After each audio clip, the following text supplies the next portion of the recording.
Now, a former cabinet minister has said that anti-fracking scaremongering is equivalent to that of anti-vaxxers as the government continues to be challenged on its plans to lift the ban on fracking. Who knows if it'll happen now. Speaking in the House of Lords, Lilley pointed out that over 1 million shale wells had been drilled in North America and elsewhere, and there's no record of a single building being shaken down by micro-tremors, nor a single person being poisoned by allegedly contaminated aquifers. So is he right?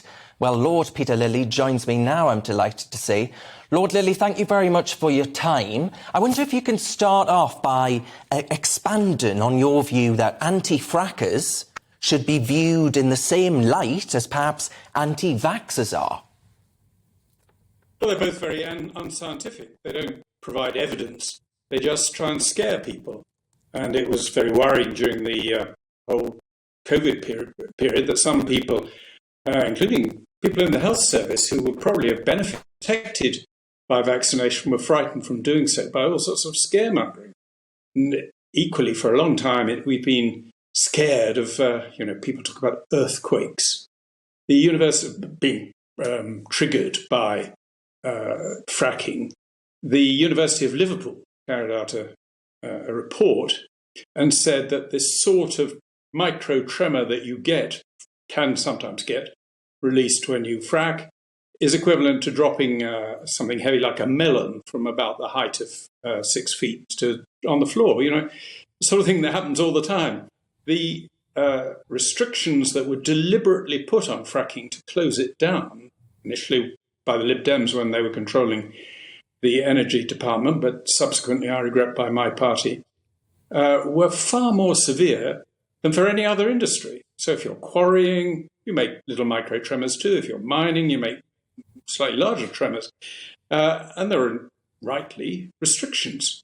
Yeah. But they are sort of 1,000 times more severe on fracking than they are on other things.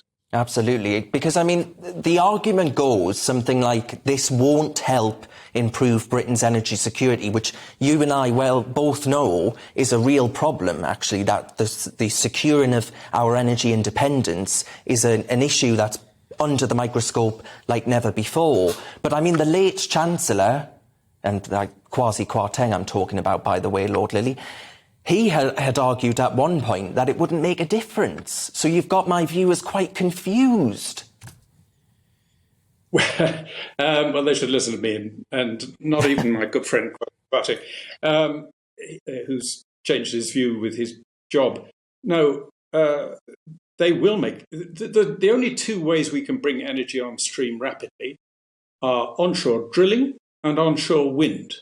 And both of them tend to meet opposition from people who are either frightened of them in the case of fracking or worried that they will affect the environment in the case of windmills. And we ought, I think, to say to people living within, say, a mile of a proposed windmill or a mile of a proposed fracking site, have a referendum. And if the people wanting to frack or wanting to build a windmill say, well, if you give us permission to do these things, we'll give you, say, half-price gas for the next 10 years.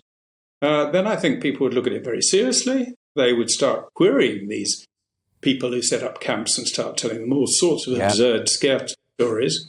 And if they reach the conclusion that the scaremongers were just scaremongers, and they'd go for the cut-price gas. And Lord Lilley, I wonder then if you've got any thoughts on this organisation, this Just Stop Oil organisation that's been causing all sorts of mayhem on our streets and elsewhere. What would you do? Were you sat around the cabinet table? What would you do? What would you be advocating that we actually do about this? Because they're surely one group that is prophesying doom and gloom, apocalyptic even. Yes. Well, we should both be much more forthright in arguing about them. We mustn't, however, deprive them of the freedom to express their views. I disagree with their views, but it's a free country, and I value that more than anything else. So they must retain that right. But they mustn't have the right to damage things or to prevent, like what you're showing, that picture there is awful of what they're putting at risk, a great work of art that belongs to the whole world. Just because they are little middle-class virtue seekers. So we must make sure the law stops people damaging things and preventing people going to work while retaining their right to express their views vocally and loudly and at any occasion they wish.